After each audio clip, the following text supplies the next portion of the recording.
Boa tarde, amigos. Estamos aqui reunidos mais uma vez para o nosso encontro, o nosso bate-papo, que vai rapidamente se tornar uma tradição no nosso partido. É uma satisfação enorme, uma alegria muito grande eu poder fazer esse live com várias pessoas que têm se notabilizado na política, no nosso partido, na vida do país como um todo.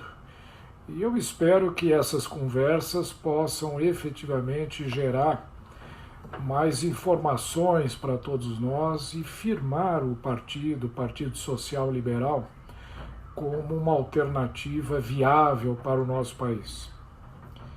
Eu, na semana passada, conversei aqui longamente com o nosso presidente nacional, deputado Luciano Bivar, e vamos estar trazendo periodicamente, a cada semana, toda quinta-feira, eventualmente podemos até fazer esta live 2 vezes por semana, vamos estar trazendo pessoas que tenham muito a contribuir para o nosso país, para conversar sobre os principais problemas que nós estamos enfrentando, perspectivas, mas, sobretudo, fazer também com que a gente possa consolidar uma visão de mundo dentro do PSL, capaz de unificar o nosso discurso, fazer com que o partido seja capaz de realizar aquilo que nós pretendemos que seja o nosso país. A Fundação Índigo, que muito em breve vai passar a ser chamada Fundação Futuro, ela tem vários projetos, e um deles é um projeto que se chama O Brasil que Queremos e que Podemos Construir. E aí nós vamos definir quais são os principais aspectos, os principais setores, as principais áreas da economia, da vida social, da vida cultural até brasileira, que precisariam receber apoio do nosso partido a fim de transformá-los, esses sonhos e esses desejos, em realidade.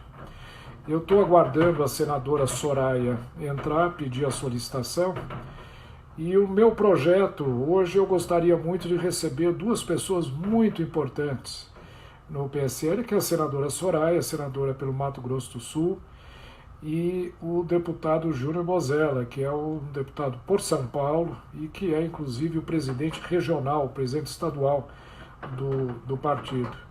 Enquanto nós aguardamos os 2 para entrarem, nós podemos avançar um pouquinho em alguns temas aqui que nós vamos estar abordando hoje. Infelizmente, a tecnologia do Instagram não permite nós recebermos 2 pessoas ao mesmo tempo.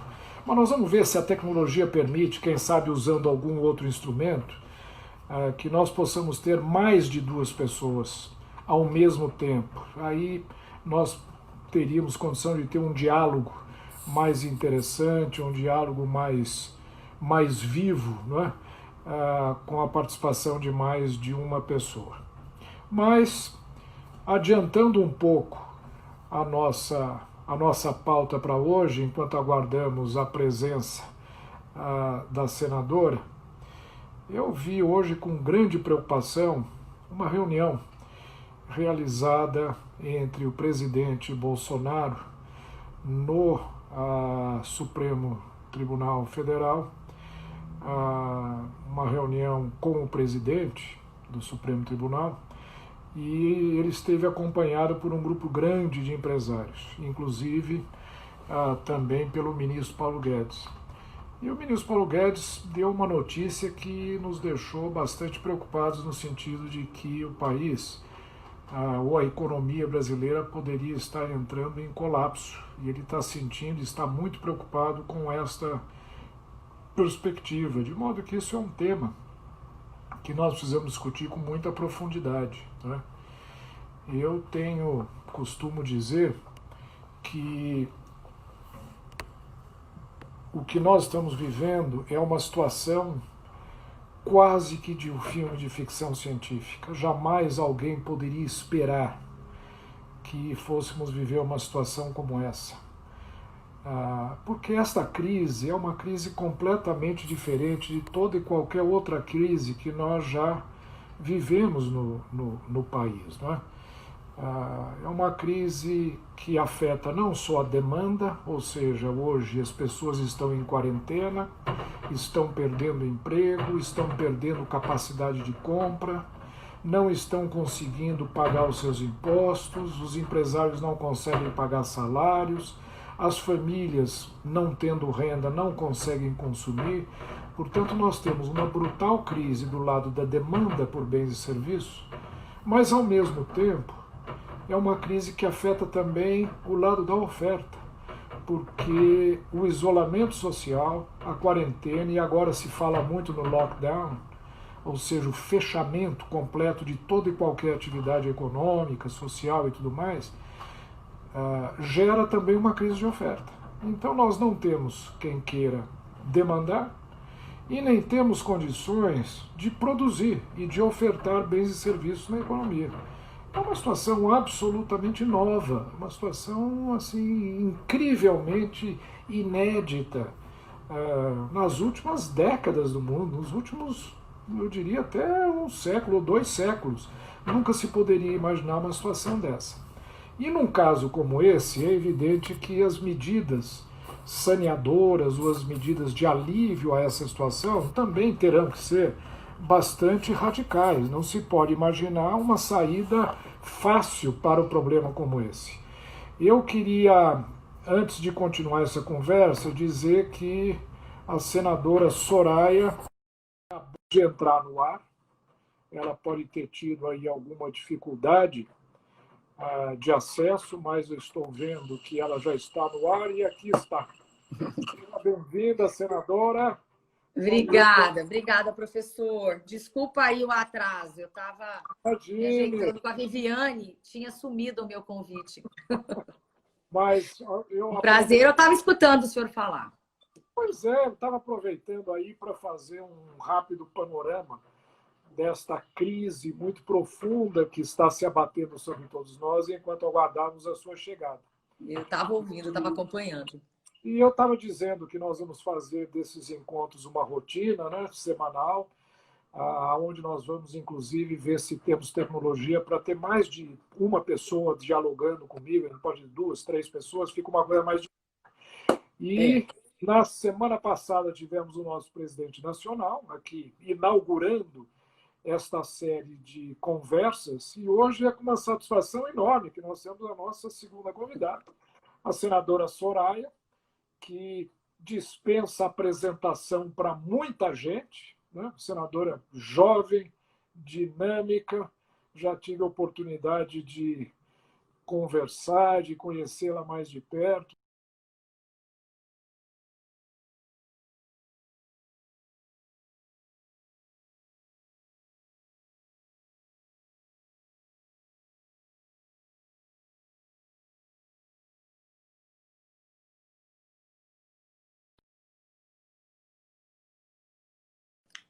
Melhor do que eu fazer uma apresentação. A internet. Se apresentasse para todos nós. Senadora, por favor. Ok, eu estou tentando ver se eu conecto pelo computador também, porque falhou a internet do senhor, pelo menos para mim, tá? Mas, enfim, vocês me avisam aqui. Bom, professor, primeiro eu quero agradecer a honra de estar nesse primeiro programa, primeira live, depois do nosso presidente Luciano Bivar. Para mim é uma gratidão enorme esse convite, a oportunidade de estar aqui discutindo, conversando sobre política e de uma forma serena, madura e acima de tudo, que explica para as pessoas o que realmente está acontecendo, porque nós estamos nos bastidores. Mas, enfim, eu vou me apresentar como o senhor pediu. Desde 2013, eu estou envolvida com política de uma forma ativa.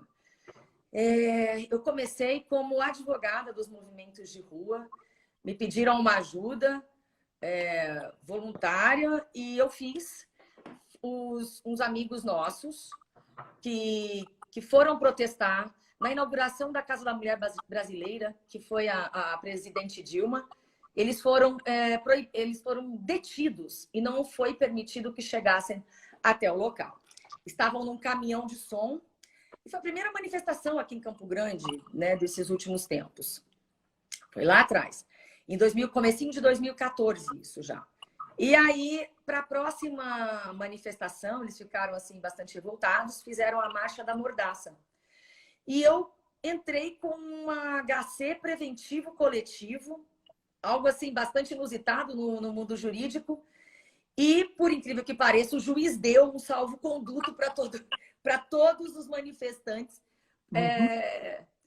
conseguirem se manifestar, né? E foi bastante interessante essa peça jurídica minha. Rodou o Brasil. E aí eu comecei a me engajar cada vez mais. E virei uma das lideranças dos movimentos de rua, não só atuando como advogada, mas sim como membro ali, carregando bandeira, suando a camisa, adesivando carros todos os domingos no centro da cidade.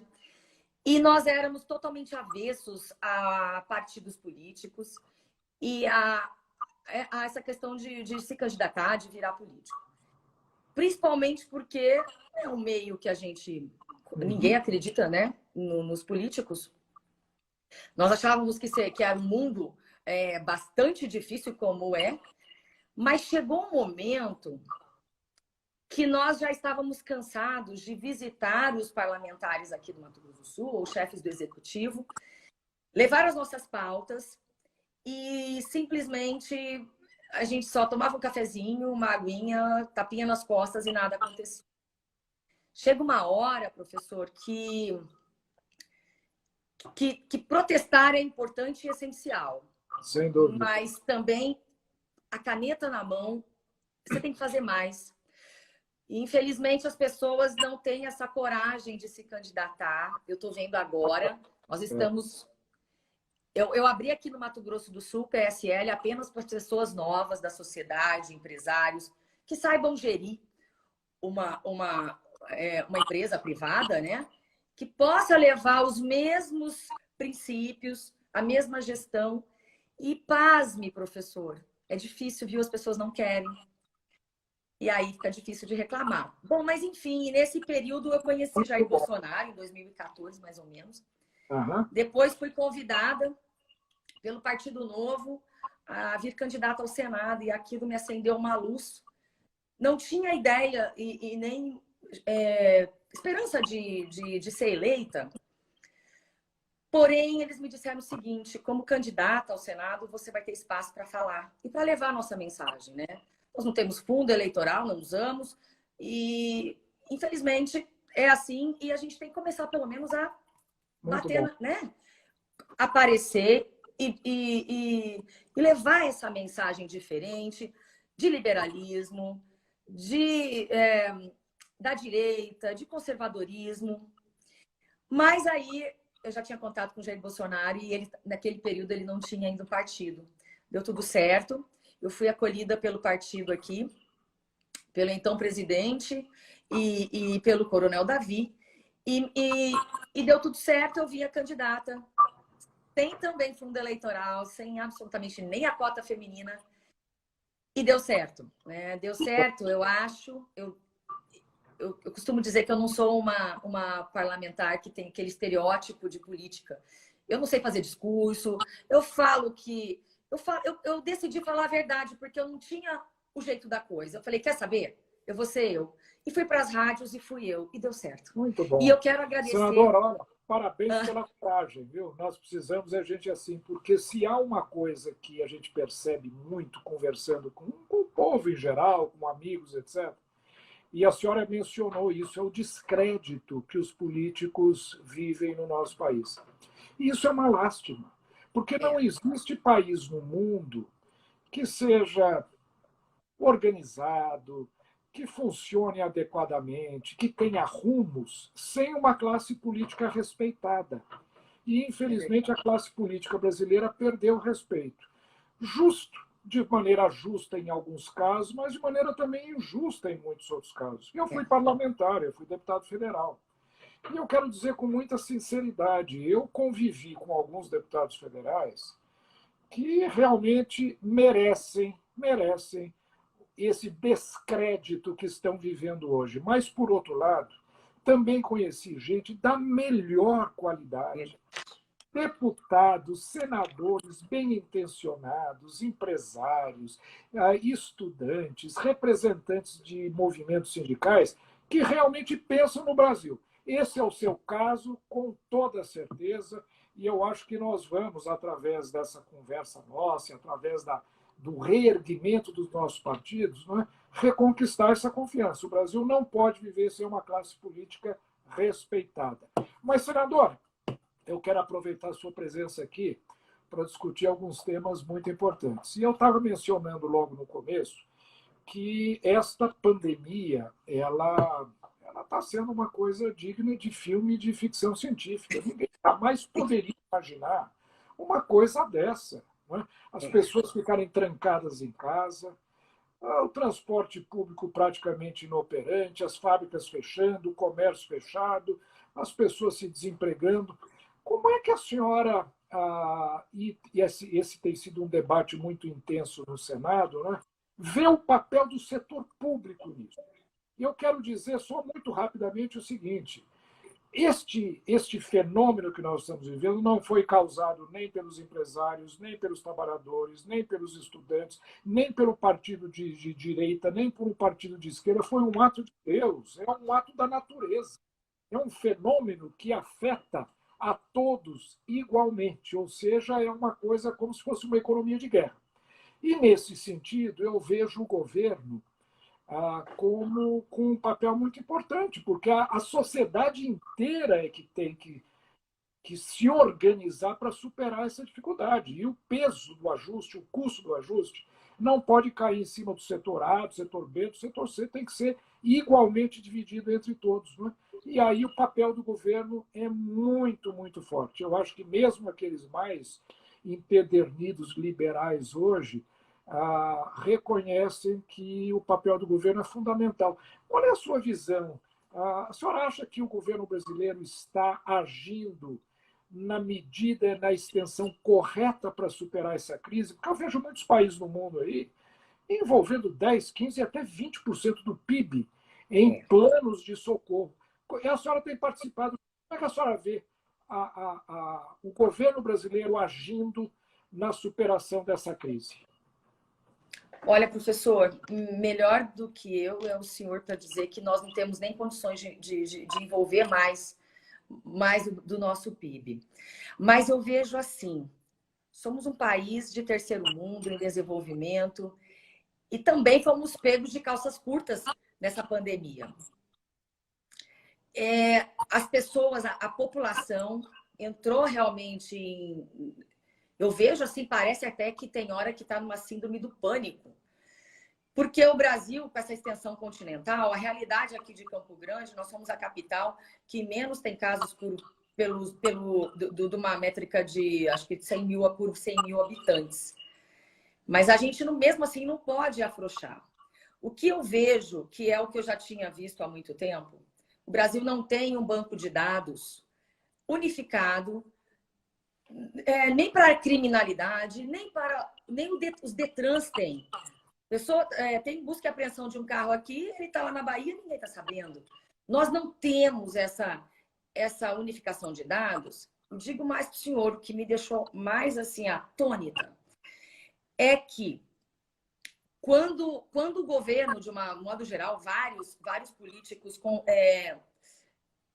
compararam o Covid com outras epidemias, ou com essas sazonais que nós temos, que é gripe, ou influenza, H1N1, dengue, que estava dentro do mesmo parâmetro.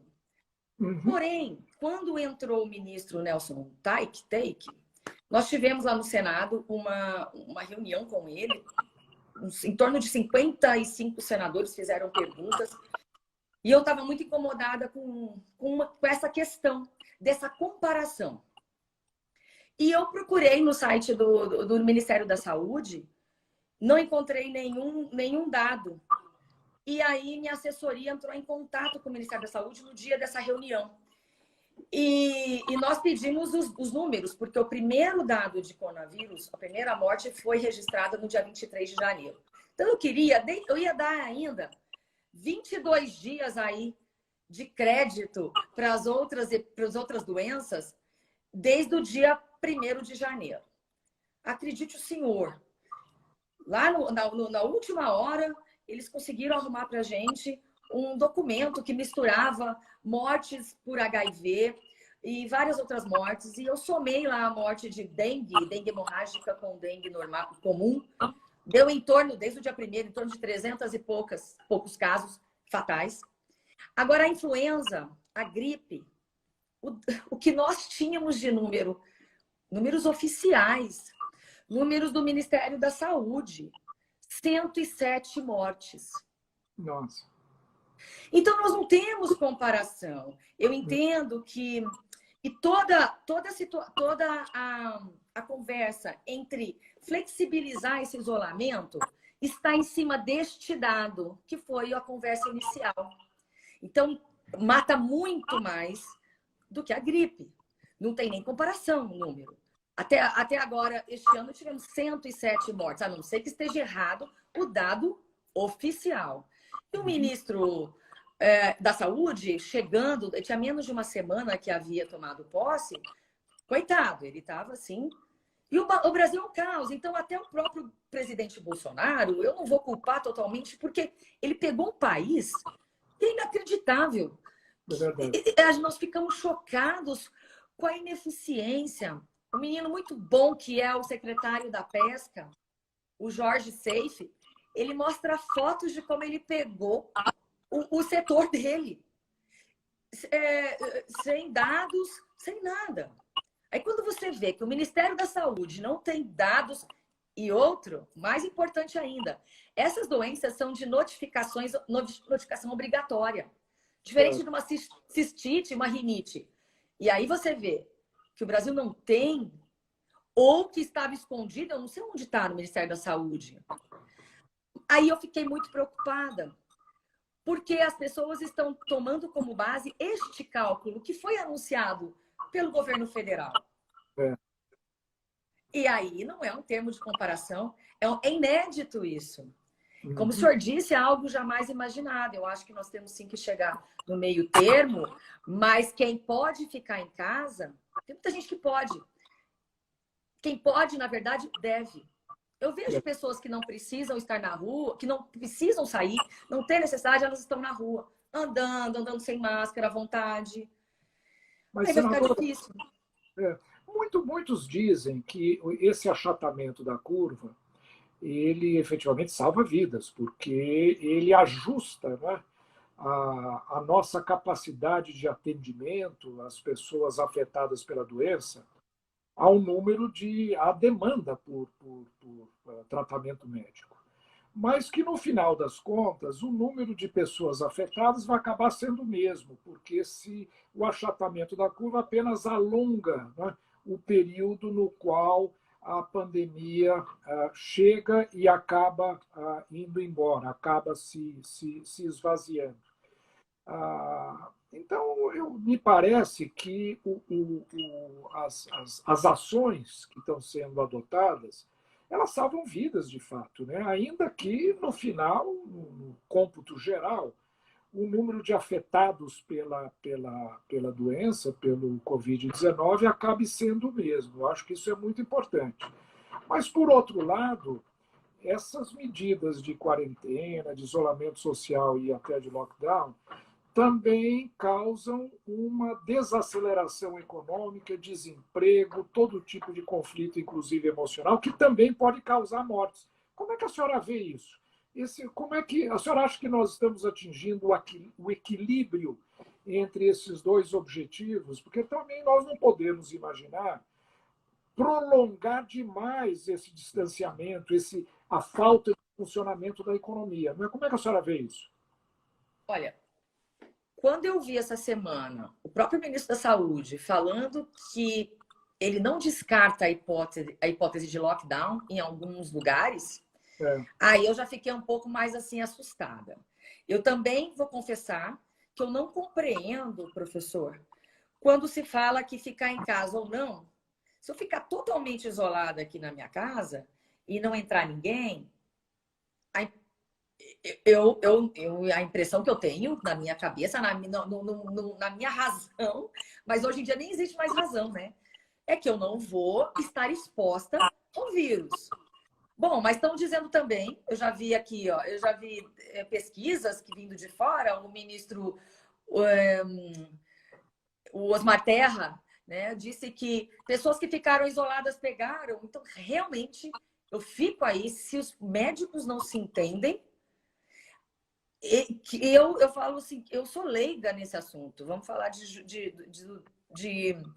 questões jurídicas, eu consigo conversar, mas fora isso, eu fico realmente, eu não sei lhe dizer, porque eu estou buscando dados o tempo inteiro e cada um fala uma coisa. Agora, a questão da economia, o senhor mais do que ninguém sabe, nós precisamos realmente chegar num ponto de equilíbrio. Eu acho que não chegamos ainda. Compreendo o nervosismo do presidente Jair Bolsonaro, porque é grave. É por isso mesmo que, a exemplo de tribunais de justiça, que certos assessores ainda podem ficar no home office, muita gente não precisa voltar para a rua. Essas pessoas que não precisam, elas devem permanecer em casa. Para que aqueles que realmente necessitam consigam ir trabalhar e movimentar a economia. Hoje tivemos industriais lá em Brasília cobrando do presidente Jair Bolsonaro. De repente, eles podem fazer troca de turnos, diminuir a produção, mas conseguir produzir. Eu entendo a necessidade, sim, de entrar num equilíbrio. O problema é que eu estou achando que as pessoas, muitas vezes, não respeitam as medidas os toques de recolher, essas coisas, e aí acabam prejudicando os demais. É verdade, é verdade. Não, aqui nós temos um problema cultural também muito sério. E quando se fala em isolamento, em lockdown, é muito difícil numa sociedade como a nossa, onde nos grandes centros urbanos, por exemplo, nós temos comunidades onde as condições de habitabilidade são péssimas. Quer dizer, isolar as pessoas quando elas estão vivendo em espaços muito pequenos, sem saneamento nem nada, não vai ter o mesmo efeito do que numa sociedade rica, por exemplo, onde esse isolamento pode produzir resultados melhores. Mas, senadora, a minha curiosidade também é saber o seguinte: será que o governo está fazendo o suficiente para superar essa crise? Será que essa discussão toda que existiu entre o governo, o Senado e o Legislativo em geral, nessa ajuda a municípios e estados, se tem que haver condicionantes ou não, se os estados têm que assumir compromissos de não dar aumento para um ou para outro para receber ajuda, será que essa é a discussão correta agora? Ou, no momento, é importante simplesmente manter o nariz acima do nível da água, injetar recursos na economia, porque é um processo de salvamento. É como se tivesse alguém afogando e a gente fala: olha, eu só jogo a boia para você salvar, se você prometer fazer isso no futuro. Será que a hora é apropriada para isso, ou agora nós temos simplesmente que superar essa dificuldade, reativar a economia e depois ir corrigindo eventuais desvios que possam ser gerados, né? Qual é a sua visão disso, senadora? Olha, eu acho que esse momento de exceção, onde você tem uma flexibilidade maior com a lei de responsabilidade fiscal, é diferente de abertura total e de anarquia. Eu vejo por parte de alguns parlamentares, eles tentaram flexibilizar além do necessário. Além do necessário. E nós estamos vendo, sim, compras superfaturadas. Tem muita coisa acontecendo. Infelizmente, no Brasil, a nossa cultura de alguns políticos, como o senhor falou no começo, é lastimável, porque tudo para eles é uma oportunidade de ganhar mais, ainda mais quando estamos aí na iminência de uma eleição, né? Aqui tem acontecido e nós estamos investigando, aqui no Mato Grosso do Sul, coisas obscuras, compras de empresas estranhas. Isso existe.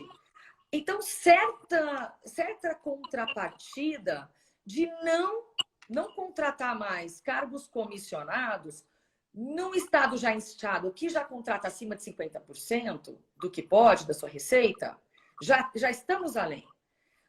E liberar mais ainda, a gente sabe que pode haver, infelizmente no Brasil, esse tipo de confiança irrestrita, porque vai ser difícil demais controlar tudo isso. E é um dinheiro caro demais para todos nós, porque nós já estávamos numa situação muito complicada, tanto que o Plano Mansueto foi desenhado antes, sem pandemia. Uma ajuda para os estados que já estavam, né, numa situação econômica muito difícil. Então, eu acho assim, a gente está tendo realmente uma dificuldade de comunicação. Eu percebo uma dificuldade de comunicação do governo federal com o Congresso, principalmente quando não presta atenção. Isso é importante destacar. O Senado, eu não estou acompanhando como que estão sendo as votações na Câmara, como que eles estão votando, como está sendo o número de parlamentares votando a favor ou contra. Mas no Senado nós temos tido unanimidade em muitas votações. Olha, acho que nas todas as 2 últimas semanas, unanimidade. Agora, o senhor imagina, nesse clima tenso de guerra, a gente conseguir votar igual de A a Z, por mais que aqui no passado, antes da pandemia, derrubaram MPs, fizeram de tudo. Mas neste momento, nós conseguimos ali, eu vou defender institucionalmente, nós conseguimos, eu acho que algo assim, inédito.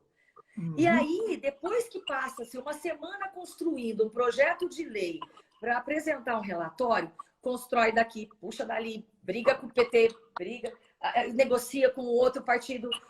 Aí você consegue unanimidade. Verdade. Né? E outra, essa semana foi junto com o Paulo Guedes. Foi construído junto com o governo. E aí, de repente, vem um embate do executivo. Esse pessoal olha para a gente e fala, poxa vida, né? Será que não dá para a gente melhorar essa comunicação? E nós que estamos assim a favor de todas as bandeiras do governo, eu sou aquela pessoa assim, os ministérios sabem que eu sou pau para toda obra.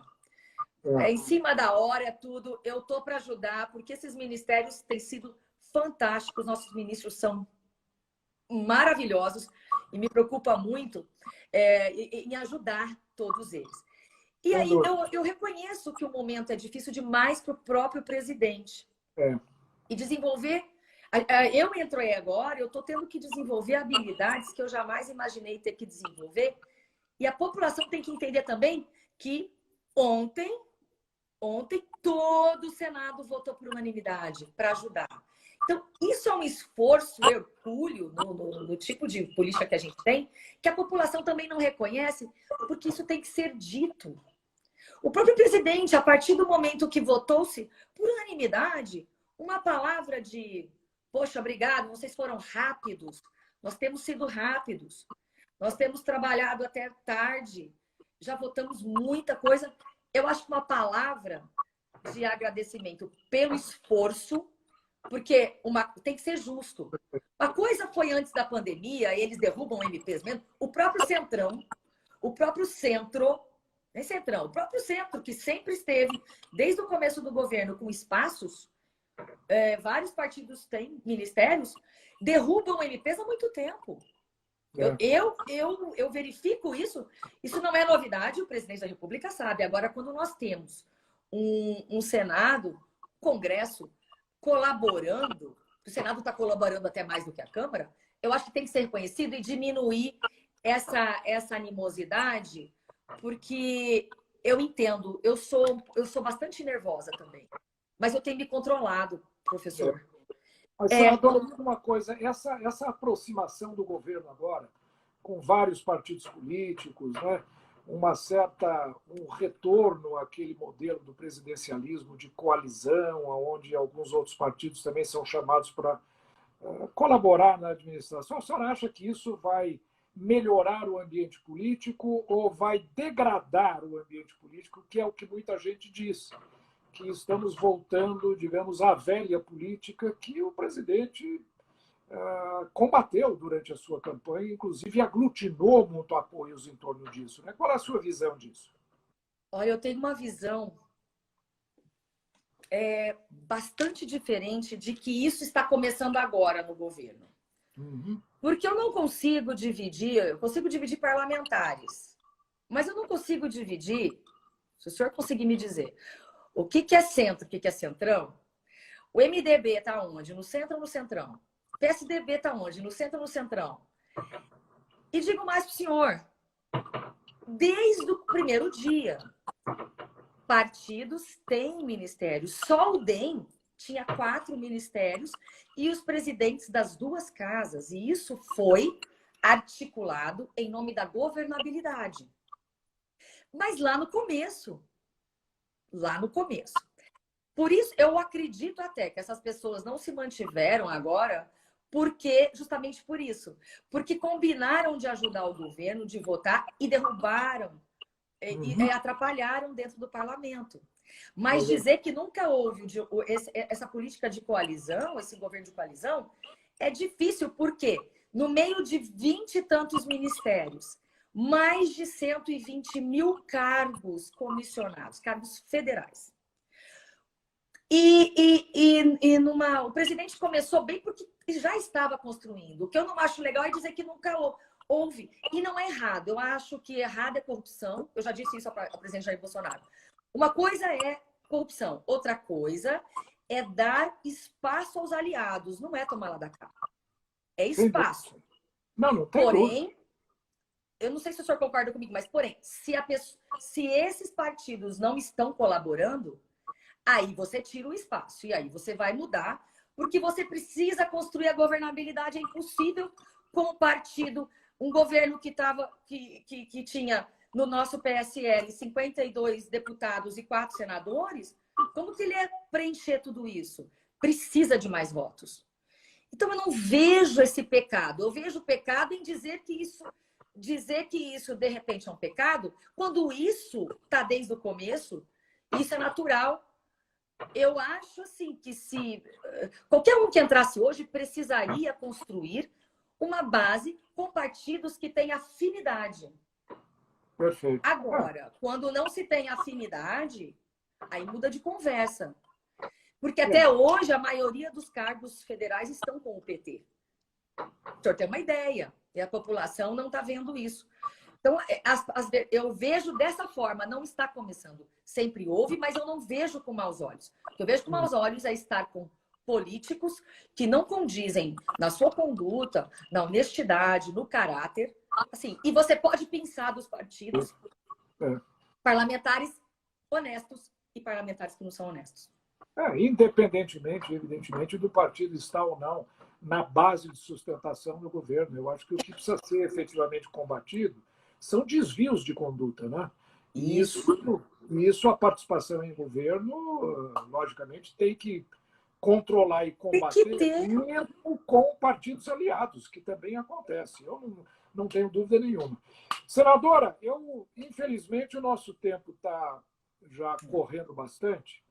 E nós vamos ter que trazê-la de volta aqui, porque a sua sinceridade, a sua franqueza, a forma como a senhora trata essas questões é muito importante. Mas eu queria lhe fazer uma última indagação. Não é? Como é que a senhora vê o relacionamento do PSL com o presidente Bolsonaro? Foi uma grande liderança no PSL, logicamente o PSL cresceu muito sob a liderança dele, o partido se engajou de corpo e alma nos projetos apresentados pelo presidente Bolsonaro, E me parece que o PSL continua muito fiel aos projetos apresentados pelo presidente quando são projetos compatíveis com tudo aquilo que o partido defende. Mas esse conflito político que tem existido, a saída do presidente do partido, como é que a senhora vê isso? E como é que a senhora imagina o futuro, que venha a ser o futuro do PSL agora separado, pelo menos politicamente, não do ponto de vista programático, mas politicamente, do presidente Bolsonaro? Eu vejo assim, as pessoas polarizam demais e acham que um dia haverá um partido perfeito. Eu costumo dizer que a única sigla perfeita para a gente ir, que lá não vai ter problema nenhum, é o céu. Mas a gente tem que morrer para ir para o céu. Neste partido não tem problema. Tá todo mundo lindo e maravilhoso. Ninguém controla. Onde tem pessoas, nós temos situações. Então não dá para achar que partido A, partido B vai ser o perfeito. E eu entendo assim também. O PSL foi o paraquedas do presidente Jair Bolsonaro. Jair Bolsonaro veio como um grande líder e um grande levante para o partido. E foi uma união, né? E o presidente Bivar cumpriu a sua parte, entregando para o então candidato Jair Bolsonaro, entregou o partido conforme ele quis exatamente. Ele queria o Bebiano de presidente, Julian Lemos de vice-presidente, eu conheci os dois naquela época, e cumpriu. O combinado era no dia 29 de outubro, após o segundo turno, voltar. E as portas foram abertas. Eu quero esclarecer bem, se o senhor me permite, eu vou levar uns minutinhos para terminar, mas para que fique claro. E aí, onde existem pessoas, existem problemas de comunicação, de uma série de questões. E, principalmente, a gente que é parlamentar, a gente que está trabalhando numa situação, mesmo qualquer chefe de um setor, o dono de uma empresa, às vezes, à volta dele, tem pessoas aconselhando ele que, de repente, não estão mostrando a visão geral. Porque, para a gente, ninguém fala onde você errou, mas o comentário rola. Uhum. Então, de repente, até o presidente teve uma visão, sei lá, foi um desentendimento pessoal, e isso está acontecendo muito, quando tem problemas pessoais com fulano, beltrano, seria bom que esses... Porque aí você acirra os ânimos e aí a bomba vem, porque a pessoa tem que se defender e fica lá o toma lá da cá de acusações. De repente, quando você resolve um problema, né, no interno, fica tudo bem, vai embora, tá tudo ok. Mas quando entra nessa guerra de reputação, aí vira incontrolável, tá? Mas eu vou dizer mais uma vez, tudo bem, tá numa situação difícil, é difícil ser presidente da República, é difícil ser senador, é difícil ser secretário, é difícil ser ministro, não é brincadeira para ninguém, a cobrança é muito grande. Por isso eu não vou julgar ele. Porém, eu quero deixar claro uma coisa muito, muito importante. Foi dito que não havia transparência no PSL e foi dito que não havia compliance. Pois bem, nós todos naquele momento de rompimento, eu sou advogada e eu preciso ver prova de tudo. Eu tenho isso comigo, tá na minha alma, tá na minha essência. Eu não vou sem analisar, eu não vou por paixão. Tudo que eu fiz só por paixão não deu muito certo, não. A gente tem que juntar as duas coisas. E nós fomos todos para cima do partido, tá? Até o deputado Felício pediu explicações em relação à transparência e em relação ao compliance.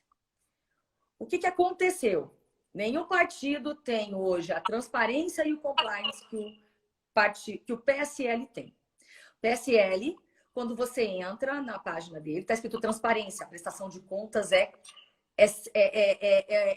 o tempo inteiro, é diário. Não sei se está diário agora, mas a intenção é que seja. E está sendo contratado, eu não sei, porque bem na época que virou essa pandemia, estava sendo fechado um contrato com uma multinacional que exerce o compliance. Tudo que eu estou fazendo no Mato Grosso do Sul, eu submeto ao nosso compliance office e eles me dizem se eu posso assinar ou não. Isso trouxe uma tranquilidade muito grande para mim. E quando as contas foram abertas para nós, parlamentares, que resolvemos olhar, foram abertas. A justiça tem que ser dita e tem que ser feito. Também não vou dizer que um problema pessoal, possivelmente pessoal, entre o presidente Bivar e o presidente Bolsonaro, pode acontecer a todo momento. E isso nós não temos que meter o dedo, porque nós não sabemos o que ocorreu entre eles. Isso poderia ter sido poupado. E o mais bonito de tudo, tá? Falei também para o presidente Bolsonaro, na época que aconteceu, foi lá atrás, em novembro. E eu falei para os parlamentares no nosso grupo que ainda temos. Vou terminar, tá, professor? Eu disse o seguinte, naquele dia daquela briga, daquele racha, o presidente Bivar chegou e disse assim, aconteça o que acontecer, estava lotado de parlamentar ali, ele falou e todo mundo ficou calado ali. Aconteça o que acontecer, nós continuamos. Se não somos governo, seremos base do governo. E nós continuamos base do governo dentro das pautas que nós abraçamos junto com o presidente Jair Bolsonaro lá atrás. Anticorrupção ao extremo, liberalismo econômico em primeiro lugar, porque é isso que vai salvar esse país, e a pauta conservadora, que eu acho que para país, para Estado mínimo, essa pauta nem deve ser pauta. Ninguém deve discutir com quem o outro dorme, essas coisas. Eu estou ligada muito no trabalho contra a corrupção e econômico. E isso o PSL tem se mantido. Então, traidor é quem não vota com o presidente.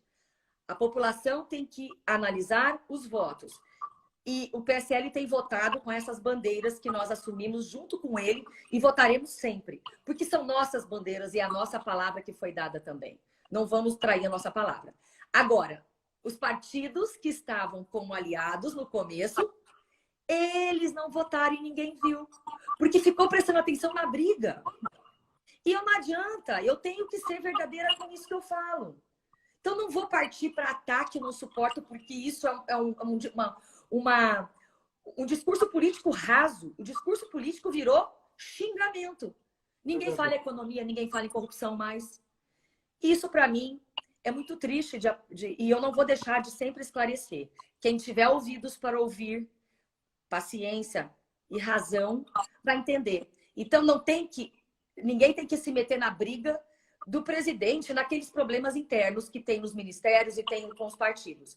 O que importa é a gente apoiar o presidente, não atrapalhar mais, e eu não serei a lenha que vai botar mais fogo para desestabilizar emocionalmente todos nós. Não só ele, como eu, como qualquer um que está realmente imbuído disso, sabe? Então, não sei se eu fui clara, mas eu quero exaltar isso. Somos base do governo e base fiel às mesmas pautas, nós não mudamos. Isso é importante colocar. Parabéns pela coragem, pela postura, porque, de fato, o PSL continua defendendo as bandeiras liberais.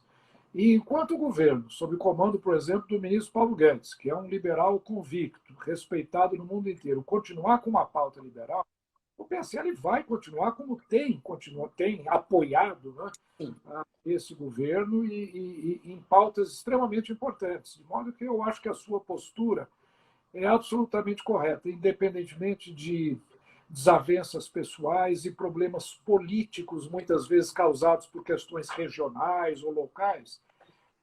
Esses conflitos existem, e existem até mesmo dentro de um mesmo partido. Às vezes existem conflitos e gente que vota. Agora, o que nós não podemos fazer é trair o pensamento liberal, e isso nos une ao presidente Bolsonaro e nos une a qualquer partido que pense de maneira liberal, e isso o PSL continuará fazendo. Senadora, eu queria agradecer imensamente a sua participação nessa live. Vamos marcar uma outra conversa para a gente continuar discutindo vários outros temas que nós teríamos para falar. E eu vejo que o deputado Bozella já está nos esperando. Bozella. E quem sabe numa próxima live possamos reunir numa mesma tela tanto o Bozella quanto a senadora e eu mesmo e outras pessoas para discutirmos juntos. Quero convidá-la para continuar assistindo aqui a nossa live, agora com a participação do Bozella. Agradeço imensamente a sua presença e, repito, está aqui o convite para nós continuarmos muito em breve e voltarmos com essa conversa. Obrigada, obrigada pela oportunidade. Para todos que estão aqui, ó, nos acompanhando. Pelo seu carinho, pelo seu carisma, pela sua paciência com tudo isso, que não é fácil. E eu tenho certeza que vai dar tudo certo, que a gente, com boa vontade e sem animosidade, o que importa é o nosso país, o que importa é o nosso povo. As questões pessoais não importam, né? Deixa para as pessoas, deixa para cada pessoa lá que teve esse problema. Então, muito obrigada, estou à disposição sempre. E minha admiração eterna pelo senhor. E vou assistir agora, tá? Obrigada. Obrigado, senadora. Até a próxima, então. Foi um prazer. Até. Muito obrigada. Queria rapidamente comentar com os nossos amigos que estão participando nesse live que a senadora comentou um tema que me parece extremamente importante, né? Às vezes, os mais desavisados, digamos assim, acham que o que aconteceu entre o presidente Bolsonaro e o PSL foi assim a criação de um ambiente de absoluta animosidade do ponto de vista político. E isso não está acontecendo, né? Existem realmente conflitos pessoais, e aí é fácil entender, como eu disse, até mesmo dentro de uma família essas coisas acontecem, mas o que nós não podemos esquecer é que o PSL e o presidente Bolsonaro e todo o governo continuam muito abraçados a um mesmo ideal, que é o ideal liberal, é o ambiente que nós defendemos e que o presidente colocou desde o começo na sua plataforma de governo. Você entrar. Pronto, deputado. Que alegria. Desculpe tá aí. A gente tem um aprendizado a fazer aqui com essa tecnologia, porque agora tudo que acontece em termos de live, distância, mídia social, é um aprendizado que hoje todo mundo tem que usar, né? É uma satisfação enorme recebê-lo aqui. Eu queria, como fiz com a senadora Soraya, lhe convidar para fazer a sua própria apresentação. Eu só diria que o deputado Júnior Bozella é um deputado aguerrido, jovem, corajoso e, sobretudo, de enorme importância no PSL, porque preside o Diretório Regional do Estado de São Paulo e tem tido uma participação importante em toda a discussão dos grandes temas nacionais na Câmara dos Deputados, da mesma forma que nós pudemos verificar com a participação da senadora Soraya. De modo que eu queria, deputado, que o senhor mesmo fizesse uma apresentação sua, enfatizando aqueles pontos que acho importante transmitir para aqueles que estão participando desse live, e depois nós começamos uma conversa sobre os temas que nos trazem aqui hoje. Entrar, prazer falar com você. Você que é nosso professor, tem toda uma história. Você é um verdadeiro homem de currículo, que é o que falta para o nosso país, né? São pessoas de reserva moral, você que, com todo o seu histórico na vida pública, foi vereador, deputado federal, agora recentemente é secretário da Receita, numa função importante junto ao ministro Paulo Guedes. Então é sempre uma honra, uma satisfação poder dialogar com você, porque você enriquece qualquer assunto que venha ao encontro dos interesses da nossa nação. Então eu, enquanto homem público, eu procuro sempre me espelhar nos bons valores. Você é um desses bons valores, assim como o nosso presidente Luciano Bivar, que é uma pessoa honrada, honesta, e eu vim ao PSL justamente por causa desses princípios, dessa maneira que eu ingressei nas fileiras desse partido, que para mim é um partido que tem muito a contribuir com políticas públicas do nosso país, com a nossa sociedade.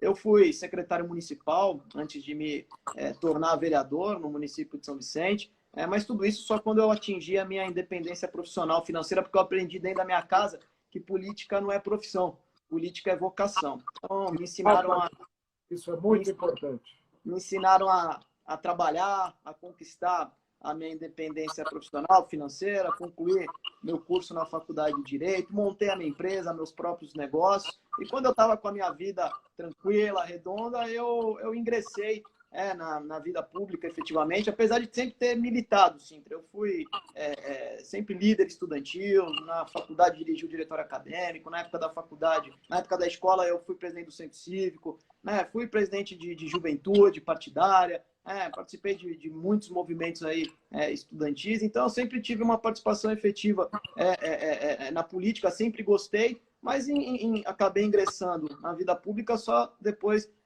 desse momento que eu consegui alcançar na minha vida. Então, fui secretário municipal, ao sair da secretaria municipal, disputei a vereança, fui um dos vereadores mais votados na cidade e, num curto espaço de tempo, tive quase 4.000 votos. Num ano de vida pública, eu resolvi ser candidato a deputado estadual. Então, tinha acabado de iniciar o mandato de vereador, mas estava cumprindo um bom resultado à frente do mandato de vereador, entregando resultados para a população.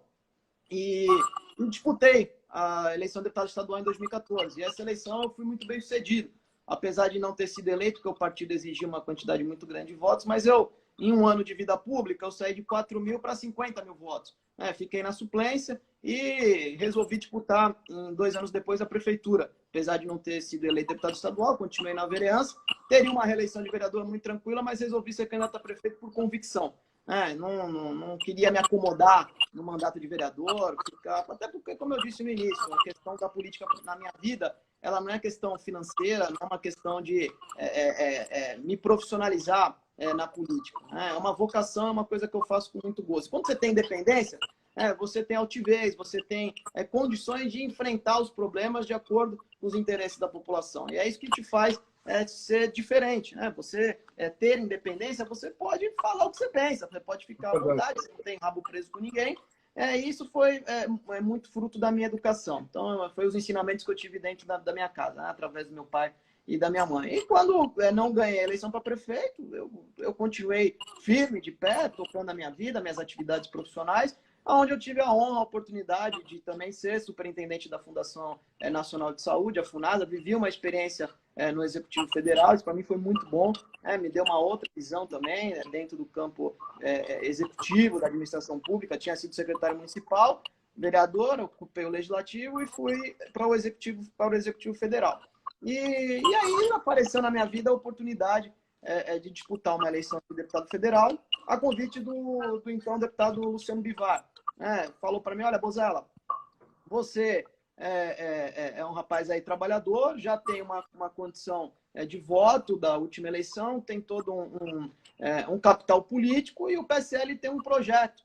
Nós não temos dinheiro, mas nós somos íntegros, nós somos honestos, nós temos uma capilaridade aí em São Paulo, então você pode nos ajudar a construir o PSL no estado de São Paulo, montando os diretórios, conversando com esse ativo político que o PSL nutre em São Paulo. Nós tínhamos ali na época quase 70 vereadores, alguns vice-prefeitos, e eu aceitei a missão. Eu tinha a proposta de outros partidos que eu tinha relacionamento, até porque quando você tem 50.000 votos, ô Sintra, todo mundo quer te ofertar alguma possibilidade, ou seja, o fundo eleitoral, para que você faça parte, você é um número, para que você possa fazer parte na montagem daquela chapa.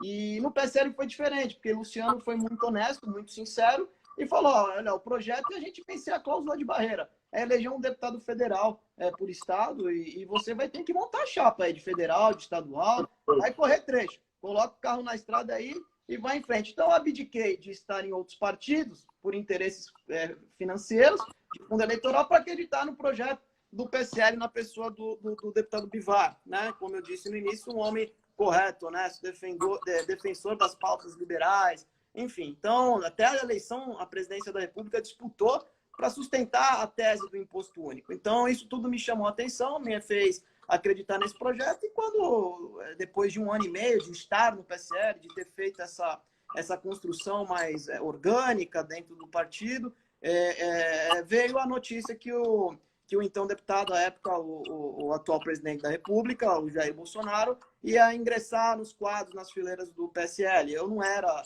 bolsonarista, mas eu era anti-PT, eu era a favor do combate às pautas de corrupção, a favor das pautas de segurança pública, ferrenho combate a essas pautas que o PSL sempre sustentou, né? Combate à corrupção, defendendo o liberalismo econômico, então, mais no campo da direita. E quando o Bolsonaro escolheu o PSL, eu entendi aquilo como uma missão.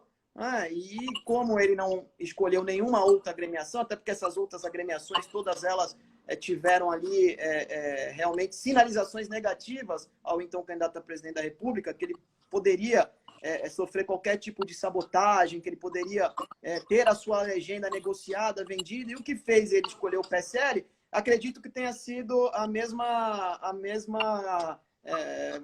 questão que a minha, né? O mesmo objeto que eu escolhi o PSL, né? Pelos mesmos princípios. A segurança jurídica, política, a integridade, um partido limpo, pequeno, mas limpo, né? Então, por Bolsonaro ter optado pelo PSL, porque não foi Bivar que procurou Bolsonaro, foi Bolsonaro que procurou Bivar e PSL para ter um porto seguro, né? E ele enxergou na figura do nosso partido, do nosso presidente Bivar, esse porto seguro. E aí Deus quis, entre trancos e barrancos, que eu me elegesse deputado federal aí com quase 80 mil votos, e hoje tem essa missão importante aí de falar em nome de quase 80 mil pessoas e de todos os brasileiros, não só do estado de São Paulo, mas de todos os outros estados do nosso país. Deputado, nós conversamos um pouco agora com a senadora Soraya e falamos sobre o coronavírus, sobre as medidas de alívio econômico que o governo está implantando, né, para nós superarmos essa crise. E gostaria agora de abordar nessa nossa conversa a questão política brasileira, né? O deputado é presidente do Diretório do Estado de São Paulo, maior estado do país, é a locomotiva do país, é o estado que tem o maior número de parlamentares, a nossa bancada são 70 deputados, e a representação do PSL também, São Paulo, é grande, é importante. Então, eu queria abordar a questão política e gostaria de fazer uma primeira pergunta. Como é que está estruturado o PSL no estado de São Paulo e qual é a sua perspectiva para essas eleições agora em outubro? Há quem diga, inclusive, que com esse negócio de coronavírus e tudo mais, a eleição possa até vir a ser adiada. Qual é a sua visão? Qual está sendo a estruturação do partido no estado? E, ao mesmo tempo, qual é a sua perspectiva com relação a essa crise e o impacto que isso pode ter na política? Olha, Sintra, a gente atravessou um momento ali de dificuldade na transição do partido, mas graças a Deus a gente superou isso com muito trabalho, com bastante propósito, isso era o mais importante de tudo. E no momento que a gente assumiu a presidência do partido, toda a nossa executiva estadual, a gente concentrou a nossa energia, os nossos esforços para recolocar os pingos nos is, aí, restabelecer algumas verdades e fazer com que aqueles diretórios que eventualmente haviam sido destituídos pudessem sofrer um outro tipo de negociação, de interlocução e de respeito, principalmente. Então, a gente fez um trabalho num curto espaço de tempo, porque a gente já assumiu em dezembro, a gente praticamente pegou o período aí de férias, aí teve janeiro, que é um mês onde as pessoas realmente estão descansando. Logo na sequência veio o carnaval em fevereiro e, infelizmente, iniciou a pandemia, né? Então, no curto espaço de tempo, acho que o resultado foi bastante satisfatório. Foram 122 vereadores no mandato que migraram para o PSL. Nós filiamos pessoas importantes, de envergadura, no campo político, pessoas de bem que querem contribuir para a política no seu município, no nosso estado e no nosso país. São prefeitos de cidades estratégicas como São Carlos, que é um dos maiores polos tecnológicos do Brasil. O prefeito se filiou ao nosso PSL.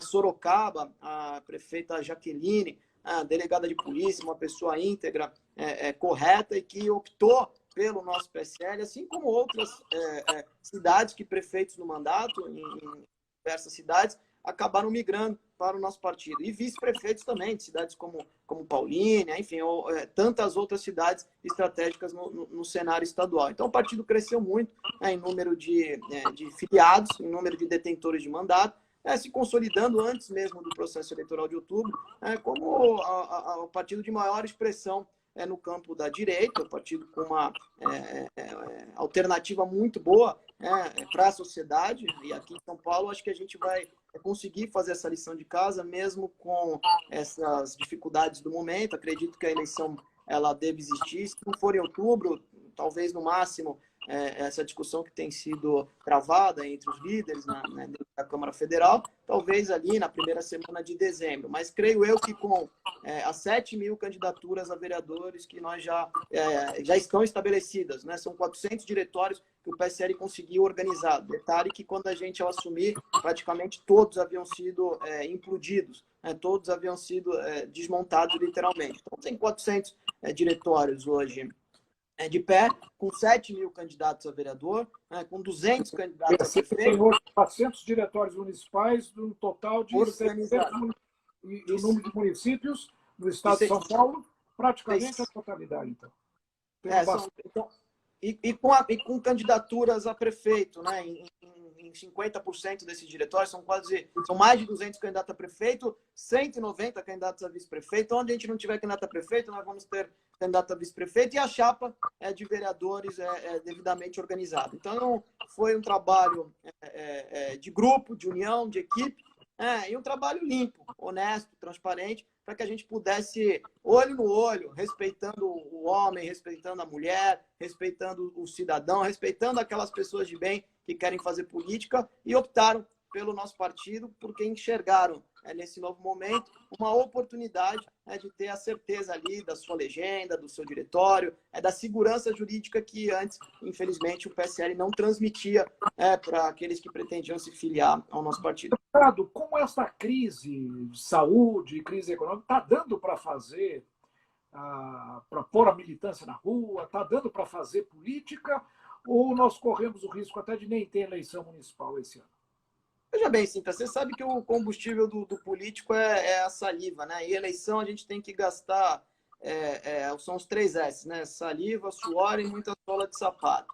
Nós estamos nos readequando a essa nova realidade. Eu tenho feito aí um trabalho hercúleo aí no sentido de me comunicar com esses diretórios através do Skype, através das lives, enfim, manter essa chama acesa. Tenho percebido que as pessoas têm trabalhado muito nas suas respectivas cidades, feito reuniões, mesmo que à distância, ou respeitando as normas de segurança, usando máscara, fazendo o respeito ao distanciamento mínimo exigido. E é lógico, se você tivesse dentro de uma normalidade, obviamente que seria mais fácil a gente ter o contato físico, humano. Eu sou defensor dessa política, eu não gosto muito do online, eu prefiro bastante trabalhar nesse offline. Eu acho que é o jeito de você ter sensibilidade.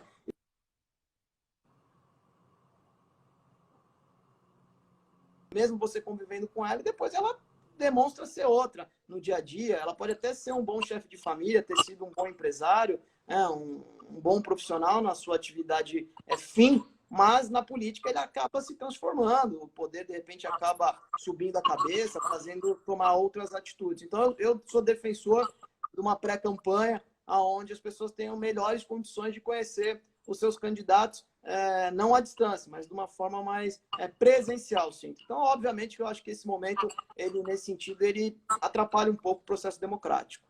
Perfeito. Mozella, você que está agora comandando a parte política aqui no estado de São Paulo, eu tenho ouvido aí, a gente tem ouvido falar muito, né, nos candidatos que o PSL poderá eventualmente lançar à Prefeitura de São Paulo, a vários municípios, né? E alguns nomes têm surgido, evidentemente que alguns nomes importantes, como o seu mesmo, mas também do Major Olímpio, a Joyce, e agora também a deputada estadual Janaína, que tem sido mencionada, inclusive, até como uma eventual presidenciável do PSL para ser trabalhada como uma futura candidata. Como é que o PSL está lidando com essas candidaturas e qual é a sua avaliação acerca da performance do governador João Dória na administração dessa crise e o potencial que ele teria nas próximas eleições, em função desses fatos todos?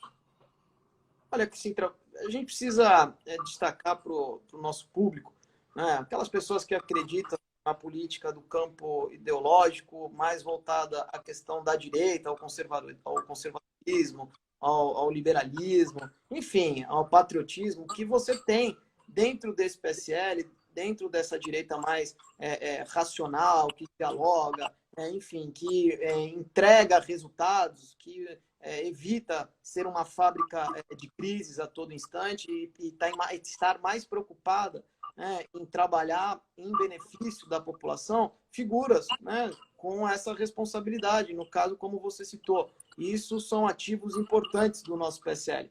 O Major Olímpio, a deputada Janaína Pascoal, a deputada Joyce Hasselmann, que é a líder do nosso partido na Câmara Federal, o Major é o líder do PSL no Senado. Eu acho que esses nomes são nomes que traduzem muito aquilo que o PSL, de forma orgânica, de forma liderada pelo nosso presidente Luciano Bivar, pensa e trabalha, né? Então, são pessoas que não fugiram nunca às suas convicções, não dobraram as suas espinhas e se mantêm com altivez a favor da população. Então, são nomes de expressão nacional. A deputada Joyce realmente é uma pretensa pré-candidata, se depender do nosso partido.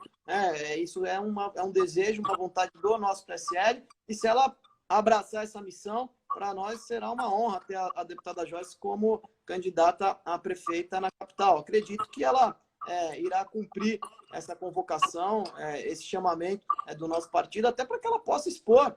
A capital, você sabe que é uma referência, é um exemplo, e pode mostrar para toda a população do nosso Brasil o que nós do PSL pensamos. Eu acho que a Joyce é uma excelente candidata, é um excelente nome, foi uma excelente líder do governo, enquanto esteve lá na liderança do governo no Congresso, e agora também tem se demonstrado aí uma excelente líder à frente do PSL, né? Tem trabalhado incansavelmente, não quis só a liderança por status ou para ter o seu nome estampado ali nos jornais, mas realmente para trabalhar. Acho que o Major Olímpio é um nome muito bom a ser trabalhado, também tem que ser convocado para ser amanhã o nosso pré-candidato ao governo do Estado de São Paulo, justamente para que a gente possa também ter esse contraponto àqueles que estão insatisfeitos com a gestão do governador João Dória nesse atual momento. Acho que o PSL pode ser uma opção ao PSDB, que há muitos anos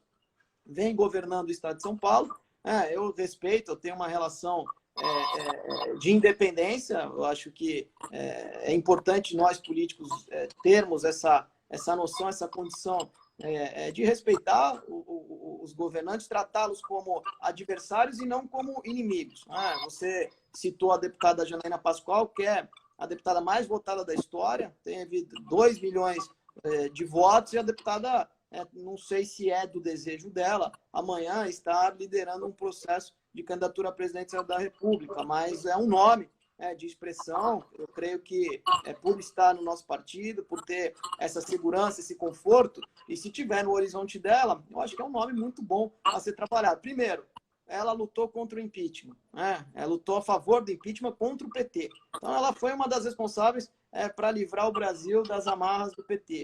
Eu acho que todo esse sentimento que nasceu na sociedade brasileira em 2018 deve-se muito. Eu acho que até o próprio atual presidente da República, ele é um produto do Petrolão, do Mensalão, de tudo aquilo que as pessoas rejeitaram. A Janaína ajudou muito para que a gente pudesse tirar esse pessoal do poder e dar uma higienizada na República do nosso país, e aí formou um movimento na sociedade que queria encontrar um nome que pudesse nos representar contra a corrupção, contra o petismo, enfim. E aí a gente já sabe o resultado da eleição, qual foi em outubro de 18. Mas a Janaína teve um protagonismo muito grande. Acho que ela foi uma das grandes responsáveis, e hoje ela está aqui conosco, no nosso PSL, representando o nosso partido. E nos honra muito a postura dela na Assembleia Legislativa, com independência, assim como os outros nomes que eu citei, o Major Olímpio no Senado, a Joyce na Câmara Federal. E eu acho que ela é, sim, um nome importante a ser trabalhado. Isso mostra que o nosso partido também tem um projeto com a sociedade. Nós somos um celeiro. Nós temos aqui uma preocupação com a qualidade das pessoas que compõem o nosso time. Nós não queremos um catado, um apanhado de gente sem o mínimo de critério. Então, esses nomes são nomes que têm expressão e que no dia a dia têm demonstrado o seu respeito, a sua integridade com a coisa pública. E quanto ao governador, eu acho, Cintra, o que tem me incomodado muito nessa relação nesse combate da pandemia, que é um grave problema, que é mundial, o nome já diz, a pandemia é algo universal, é a falta de equilíbrio, de união, de diálogo que está existindo entre os poderes. E eu acho que isso é muito fruto também da falta de desejo do próprio chefe da nação de querer construir esse diálogo. Então, desde o primeiro momento, a opção foi dar de ombros para o coronavírus e tratá-lo apenas como uma gripezinha, que não é, e está provado que o coronavírus é um problema muito sério. E eu acho que errou todos nesse sentido, né? Mas principalmente quem deveria dar o exemplo, que era o presidente da República, de ter convocado logo no primeiro minuto os prefeitos, governadores, sem nenhuma estratégia de guerra. E eu sou muito contra um governo que está mais preocupado em impulsionar a guerra do que a paz. Não concordo com isso. Acho que o chefe da nação tem que ter essa responsabilidade. Eu gosto de falar a verdade.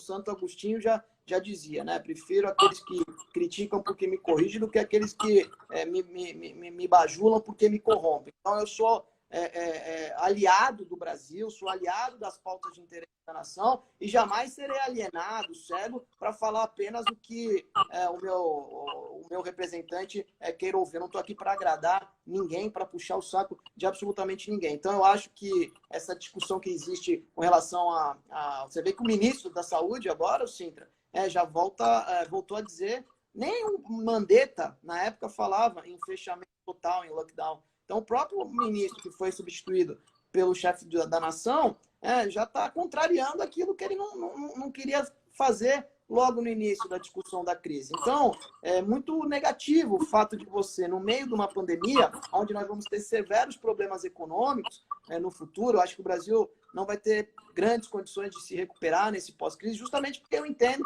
que o governo acabou perdendo a mão com relação à gestão, com relação a conduzir os problemas. Hoje mesmo, eu vi o presidente da República desautorizar o líder do governo na Câmara, que ontem mesmo encaminhou uma orientação para para flexibilizar ali o reajuste de alguns servidores públicos, contrariando a orientação do ministro Paulo Guedes, que era um congelamento.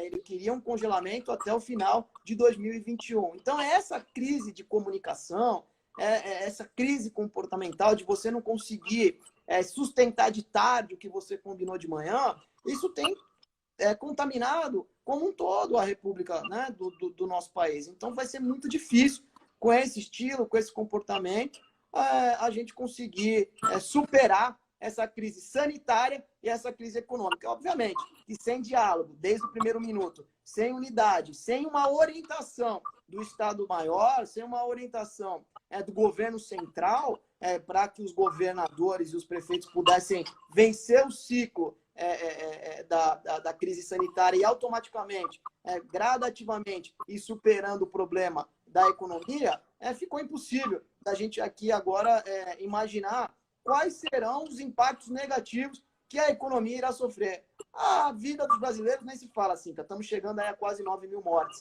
mais de 120 mil contaminados. Então, nem a tragédia de Brumadinho, que sensibilizou a todos nós, teve algo tão perto disso, foram 200 mortes. Então, nós brasileiros temos que ter essa noção de que uns podem superar a gripe, uns podem ficar assintomáticos, mas muitos, infelizmente, não morreriam nesse instante. Talvez teriam aí mais 10, 15, 20 anos de vida, independente de estar no grupo de risco ou não. A gente está lidando com algo que não tem cura, que não tem vacina, que não tem remédio. Então, a gente não pode brincar.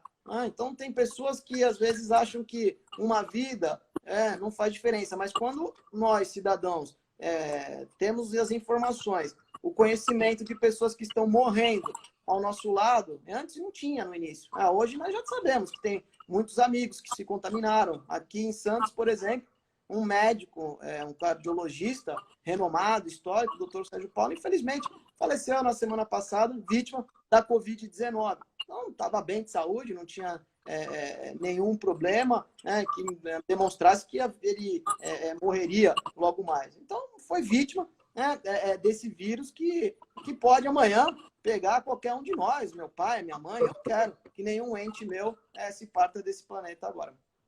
Muito bom, deputado. Mais uma pergunta e depois nós vamos precisar encerrar. Já estamos quase 1h30 nessa conversa e sem dúvida alguma, nós vamos ter muitos outros temas para conversar em futuras lives. Desde já está aqui o meu convite para voltarmos nesse diálogo. Mas, voltando ao tema político, nós tivemos agora como uma grande reviravolta política no Brasil a questão do ministro Sérgio Moro, não é? A saída dele do governo, e alguns dizem a consolidação desse nome como um futuro candidato a presidente da República, como uma alternativa até ao presidente Bolsonaro. Não é? Como é que o senhor analisa a participação do ministro Sérgio Moro como ex-juiz, uma pessoa, sem dúvida alguma, um grande herói nacional, mas que politicamente vem enfrentando aí agora, né, gerando essa crise e, eventualmente, se colocando como candidato, mas, por outro lado, também gerando aí alguma divergência muito grande dentro da própria base de apoio do governo. Como é que o senhor vê essa questão e o relacionamento do PSL agora dentro desta eleição presidencial de 2022, com a presença do Moro agora?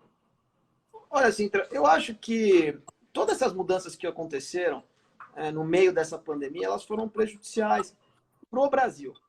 Eu acho que tudo deveria existir um time necessário para que essas coisas se resolvessem. As trocas de ministros, seja da saúde, seja da justiça, eu acho que tudo isso poderia ter sido aguardado para o momento ideal. Eu acho que o foco principal era todos nós, o Congresso, os poderes, o STF, enfim, o Poder Executivo, o foco principal é no combate à Covid-19. Mas não foi essa a opção do governo central. Essas interferências, a hora de trocar o diretor-geral da Polícia Federal, eu acho que todas essas prerrogativas que o presidente da República se sente no direito, é constitucional, evidente, respeitando os artigos, né, básicos da Constituição, né, não ferindo o princípio da moralidade, enfim, da impessoalidade. Eu acho que a gente precisa entender também que nós somos regidos pela Carta Magna, né? E não é o presidente da República que é a Constituição, ele nem está acima dela. Então, esse equilíbrio, essa divisão entre os poderes, ela é fundamental. E o que me chamou a atenção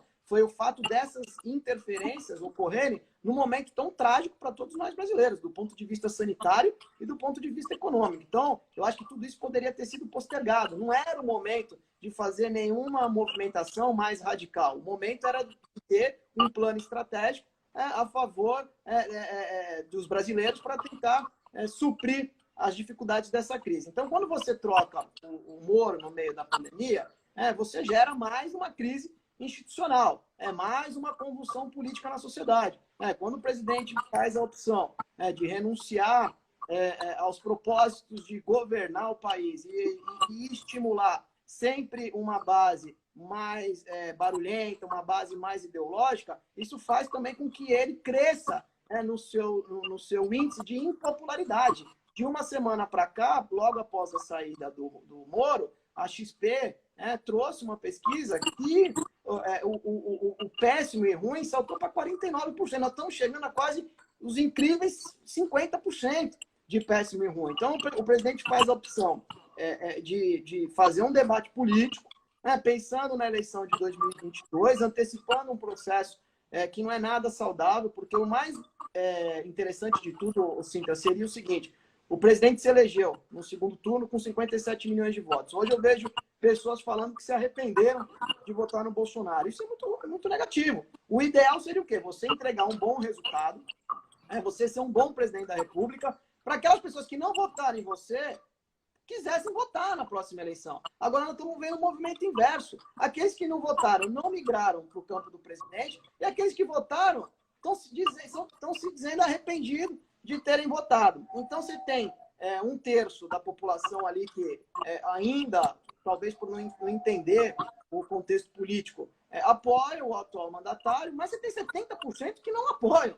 Então, o número é muito mais agressivo daqueles que não apoiam. Então, essas mudanças, eu acho que elas só trouxeram prejuízo para a governabilidade, a ponto do presidente agora se sentir acuado nas cordas e tem que fazer aquele último suspiro, aquele ato de misericórdia, aquele gesto mais promíscuo que todos nós batalhamos para que não pudéssemos retroceder. Jamais eu imaginaria na eleição de 2018, quando eu estava lá nos palanques, nos trios elétricos, que a gente teria um retrocesso a ponto de ver esse governo que a gente ajudou a eleger fazer um acordo com o Centrão. Que é tudo de ruim que tem. Esse foi o último estágio. Se tivesse sido construído, Sintra, o acordo com o Centrão, logo no primeiro ano de mandato, mas não é acordo. Era não ter xingado, era não ter colocado a milícia digital para atacar os caras. Porque tudo bem, se você ficou 28 anos lá no Congresso e sabia que esses caras eram bandidos, você, enquanto deputado e atual presidente da República, falava, só tem bandido lá no Centrão, eu não quero conviver com eles. É um direito. Agora, uma vez eleito, você não querer conviver, também é um direito. Agora, para fazer um acordo, para se salvar de um processo de impedimento, é muito ruim, Sintra. Antes tivesse feito, então, um acordo para aprovar a reforma tributária, para aprovar o pacote anticrime do Moro, para aprovar a Previdência num menor espaço de tempo e não em 11 meses que o Congresso teve que se virar para aprovar porque o governo não tinha interlocução nenhuma, isso atrasou, né, a evolução econômica do país. Então, quanto ao Sérgio Moro ser candidato em 2022, talvez isso nem estivesse no horizonte dele.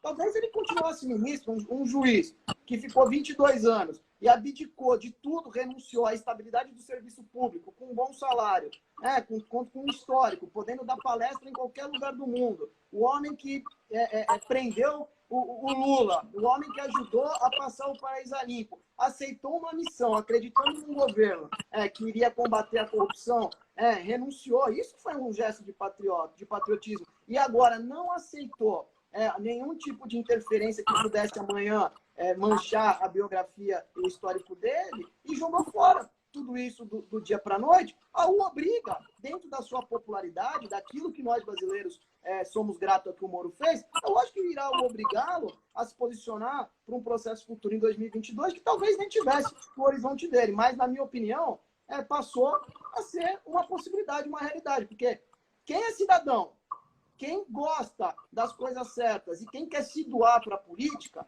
né, e o que nutre os princípios do bom homem público, são justamente esses. Você, através de uma atividade pública, você usa ela como um instrumento de transformação. É isso que eu defendo, é isso que eu sustento. E o Moro, sempre através da sua atividade pública, enquanto juiz, usou desse instrumento para transformar a sociedade, enquanto juiz. Enquanto ministro, tentou fazer o mesmo. Então, se ele tem esse espírito, que é o que a todos os homens públicos deveriam ter, para mim ele se torna, assim, um possível e um bom nome para 2022, a ser trabalhado, obviamente. Tomara a Deus que possa caminhar conosco aqui. Muito bom. Bozella, eu queria cumprimentando aí e lhe parabenizando pela sua coragem, pela sua coerência, clareza das suas ideias. Queria deixar um convite para nós voltarmos em próxima oportunidade aqui nessa live, continuar essa conversa. Eu acho que a sua participação na política em São Paulo aqui está sendo muito importante. O fortalecimento do partido, do PSL, é uma missão a que todos nós estamos profundamente envolvidos e engajados. Eu acho que o PFL e a Fundação Índigo, e que muito em breve se chamará Fundação Futuro, né, tem esta missão de discutir as bandeiras do nosso partido, o que é um liberalismo moderno. E eu vejo na sua participação o reflexo desta visão, um liberalismo consciente, moderno, que respeita algumas preferências pessoais, que em realidade não são temas políticos, são mais temas de costumes, mas que se aferra bastante ao verdadeiro liberalismo do ponto de vista social, econômico e político. E essa é a grande missão do PSL. Eu acho que esse é a grande desafio que nós precisaremos enfrentar daqui para frente. Sem dúvida alguma, o PSL, isso é inegável, né, se firmou como um grande partido no Brasil a partir da adesão à candidatura do presidente Bolsonaro. E esse divórcio entre o partido e o presidente Bolsonaro, não do ponto de vista de estar na base do apoio e de votar em bons projetos, mas do ponto de vista pessoal, esse divórcio apresenta o PSL agora como um grande desafio à sua frente. Eu acho que essa é a nossa função e a sua presença aí no Diretório de São Paulo vai ser um grande apoio para a definição dessa linha de ação do partido. Então, eu queria agradecer muito a sua presença e dar aí para você se despedir dos nossos ouvintes, não sem antes convidar todo mundo para voltar de novo na semana que vem, com mais uma conversa com pessoas importantes, como o deputado Bozella dentro do PSL, para continuarmos com essa conversa. Bozella. Agradeço, Sintra. Me sinto extremamente confortável em encerrar fileiras aí, né, com você ao seu lado, né, do presidente Bivar, os deputados que compõem a nossa bancada do PSL Raiz, os senadores, senador Olímpia, senadora Soraya, enfim, os deputados estaduais de São Paulo, que têm sido aí também valentes, né, nesse combate a favor, né, das pautas de interesse da população, não só do estado de São Paulo, mas do nosso Brasil, e dizer que as perspectivas são enormes a favor do nosso partido, um partido limpo, honesto, né, e que dá oportunidade para todos. E isso tudo em nome do presidente Bivar, que é um homem extremamente sensato e democrático. Então temos muito a conquistar ainda a favor da nossa nação, separando sempre a diferença do público com o privado. As instituições, elas não são um ambiente familiar. A liderança da Câmara, a presidência de um partido, o Supremo Tribunal Federal,